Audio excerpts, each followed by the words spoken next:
স্বচ্ছ, গ্রহণযোগ্য ও শান্তিপূর্ণ নির্বাচনে সহযোগিতা করবে যুক্তরাজ্য। প্রধান নির্বাচন কমিশনারের সঙ্গে সাক্ষাৎ শেষে এ কথা জানান ঢাকায় নিযুক্ত ব্রিটিশ হাইকমিশনার সারা কুক। নির্বাচন কমিশন সচিব আক্তার আহমেদ জানান, জাতীয় নির্বাচনের তফসিলের পর কয়েক ধাপে দেশীয় পর্যবেক্ষক পাঠাতে চায় ইউরোপীয় ইউনিয়ন। রিপোর্ট ফাহাদ মোহাম্মদের।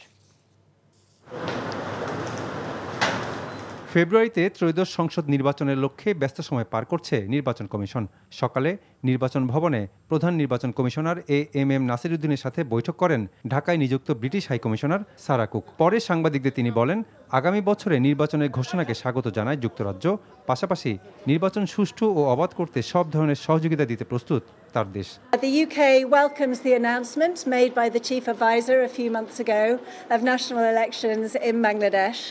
And today's meeting with the Election Commissioner, we had a very good discussion, and I reaffirmed the UK's support for free, fair, credible and peaceful elections here in Bangladesh next year. We commend the efforts of the Election Commission and the interim government, and with our international partners, the UK is supporting the Election Commission. দুপুরে নির্বাচন commission সচিবের সাথে ইউরোপীয় ইউনিয়নের 5 সদস্যের প্রতিনিধি দল সাক্ষাৎ করে।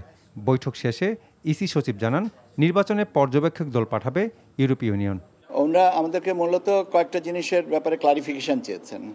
ক্লারিফিকেশনটা হচ্ছে যে ওনারা একটা এমওইউ করবেন আমাদের সাথে, ফরেন মিনিস্ট্রি আমাদের সাথে এবং ইইউ একটা ত্রিপাক্ষিক এমইউ হবে, যে এমইউ এর ধারাবাহিকতায় ওনাদের প্রতিনিধি দলরা আসবেন। শিডিউল ঘোষণার সময় থেকে ওনারা আসবেন বিভিন্ন পর্যায়ে, সবাই যে একসাথে 150 জন আসবেন তা না, বিভিন্ন পর্যায়ে ওনাদের প্রতিনিধি দল আসবেন এবং আমাদের কাজের যে অগ্রগতি আসছে সেটা সন্তোষজনক।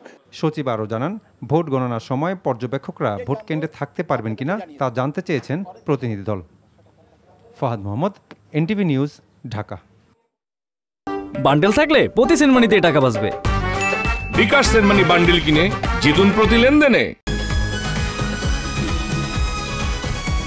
ওটা তো ওরা আসলেই জানতে পারবো, তাই না? শোনো, টাকা তো চাইছে, 10,000 টাকার শর্ট আছে, বুঝছো? কত টাকার শর্ট পড়ছে সেটা বল। 10,000 টাকাই শর্ট আছে। আচ্ছা, সেটা মাথা ছুঁয়ে বলো। মাথা কি হলো? চুপ করে আসছো কেন? ভণ্ডামি, টাউটামি, জায়গা পাও না তুমি? তুমি কি জীবনে ভালো হবে না? শোনো, ভন্ড আর টাউট বলবা না, আমার ইগোতে লাগে।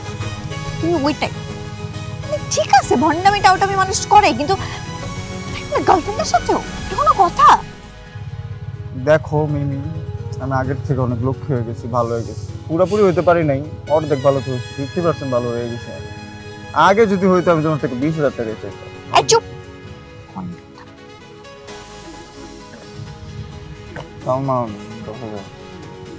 ঠিকভাবে বলো, কত টাকা শর্ট পড়ছে? 5,000 টাকা লাগবে।